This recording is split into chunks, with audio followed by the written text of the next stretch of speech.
तो ये है स्ट्रेट ऑफ हॉर्मुज।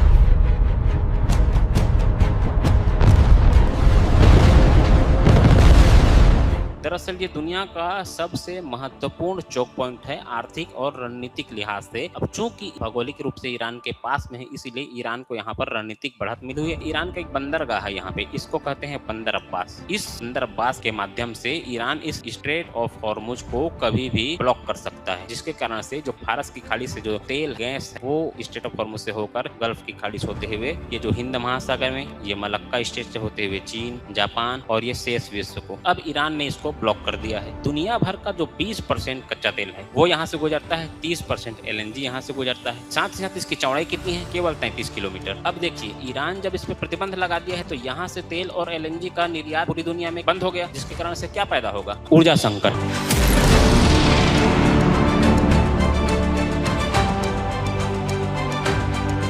अब देखिए, ऊर्जा की आपूर्ति नहीं हो रही, जिसके कारण से सप्लाई चेन बाधित होगा। ऊर्जा संकट क्यों गहरा होता जा रहा है? और क्योंकि पहले ही अमेरिका ने वेनेजुएला पर प्रतिबंध लगा रखा है कि वेनेजुएला का तेल दुनिया नहीं खरीदेगा। फिर यूक्रेन युद्ध की वजह से अमेरिका जो है रूस तेल पर भी प्रतिबंध लगा रखा है, जिसके कारण से कच्चे तेल की कीमतों में वृद्धि भी देखने को मिल रही है। युद्ध से पहले कच्चे तेल की कीमत थी $70 प्रति बैरल, अब इसकी कीमत है $110 से $120 प्रति बैरल। अब कच्चा तेल महंगा होगा तो क्या होगा? परिवहन महंगा होगा। परिवहन महंगा होगा तो लॉजिस्टिक लागत बढ़ेगी, तो उत्पादन की लागत बढ़ेगी। इससे अंततः क्या होगा? ग्रोथ रेट गिरेगा। तो वैश्विक आर्थिक मंदी का एक संकट ऊर्जा संकट ने पैदा कर दिया है। क्योंकि ईरान पर यह संकट आया है, इसीलिए वो प्रॉक्सी वार को और अधिक प्रोत्साहित कर रहा है, जो क्षेत्र में कट्टरता और आतंकवाद में भी वृद्धि देखने को मिल रही है। साथ साथ एक मानवीय संकट भी है, स्वास्थ्य संकट है। जरूरी खाद्य सामग्रियों की कमी होती जा रही है। एक है परमाणु अप्रसार की अवधारणा को, जो ईरान पर किसी प्रकार का कोई भी परमाणु हथियार बनाने से रोकने के लिए कोई नियंत्रण नहीं है, जिसकी वजह से ईरान लगातार अपने यूरेनियम का समर्थन करते जा रहा है। नवीन भू राजनीतिक धुरियों का निर्माण। दरअसल अब चीन और रूस क्या कर रहे हैं? दोनों मिलकर अमेरिका के खिलाफ ईरान को समर्थन दे रहे हैं, जिसके कारण से एक नई धुरी का निर्माण हो रहा है। अब ये दुनिया भर में गुटबाजी और सैन्य गठबंधन तैयार हो रहे हैं। साथ ही साथ जो अमेरिकी एक ध्रुवीयता है कि अमेरिका ही द्वितीय विश्व युद्ध के बाद विश्व का बॉस या विश्व का दादा जिसको कहते हैं, सब माइट इज राइट, शक्ति की राजनीति जो कर रहा है, उस एक ध्रुवीयता को चुनौती मिल रही है इस नवीन गठबंधनों के